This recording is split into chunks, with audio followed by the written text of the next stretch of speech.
Salut à tous, aujourd'hui on se retrouve pour le suivi d'élevage par étage numéro 4, elle est générique.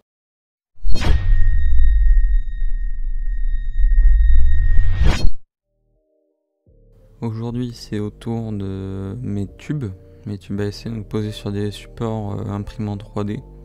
Donc chacun peut porter 10 tubes et j'ai 2 étages différents. On commence par les Formica fusca. Donc ça ce sont des boutures de ma colonie principale. Il m'en reste 2, donc je les mets à vendre 10 €, frais de port inclus.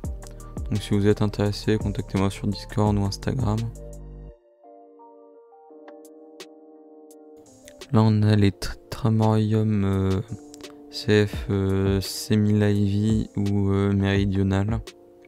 Ce sont des SP jaunes. Bon, une est beaucoup plus développée que l'autre, on voit le teint de couvain ici. Bon, le tube il date de l'année dernière, hein, ne se développe pas non plus hyper vite, mais bon, je les nourris pas tous les jours non plus. Là les jeans se sont cachés au-dessous, elles ont un peu creusé le coton, d'ailleurs le tube commence à être un peu à sec. Donc, voilà où se cachent les jeans, donc elles vont toujours bien. Hein. C'est que je les nourris pas en insectes tous les jours comme les autres. Une fois par semaine. Parce que les tubes, je les laisse un peu tranquilles. Là, c'est la Myrmicaria brunet en train de refonder. Donc, elle refonde bien. Elle a un bon tas de couvain. Elle a repondu.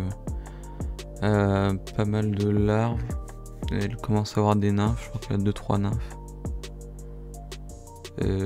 Voilà, elle va refonder nickel. Ça, c'est une Camponotus métis qui fond toujours pas. Donc, elle a des œufs, mais rien de plus.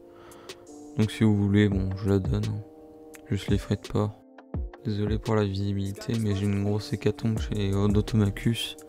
Donc là il me reste la gine et 2 ouvrières et des œufs. Donc je les ai remis en tube avec la tourbe et j'espère que ça va repartir. Mais je pense que les ponérines c'est pas fait pour moi, donc si vous la voulez, contactez-moi. Ça c'est des Flavomarginatus, donc j'ai toujours des œufs, bon là ils sont cachés sous la gine. Mais oui, si vous la voulez aussi, moi je la vends quoi. Voilà. Pas l'espèce qui m'intéresse le plus pour l'instant. Et un peu avec, on va dire. Voilà, Camponotus discolor à gauche et Camponotus texanus à droite. J'ai reçu il y a 2-3 semaines avec des œufs et là on voit l'apparition des larves. Des petites larves chez la discolor et de toute façon ce sera des plus petites ouvrières, des plus grosses chez la texanus. Donc j'ai vu sur certains sites qu'elles faisaient la même taille, donc 12-13 mm. Bon, la texanus est bien plus grande, hein, la discolor c'est 14 à peu près.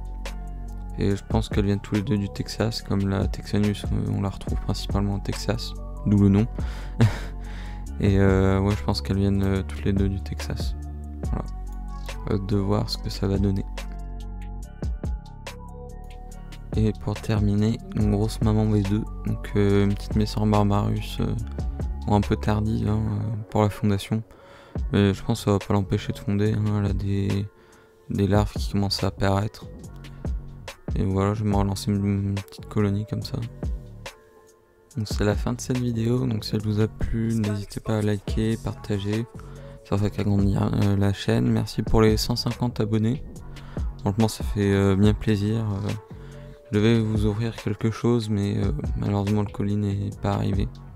Bloqué à la douane et puis ensuite perdu. Donc, je suis désolé, mais je trouvais quelque chose d'autre. Et en attendant, le meilleur pour vos colonies. Allez, à plus.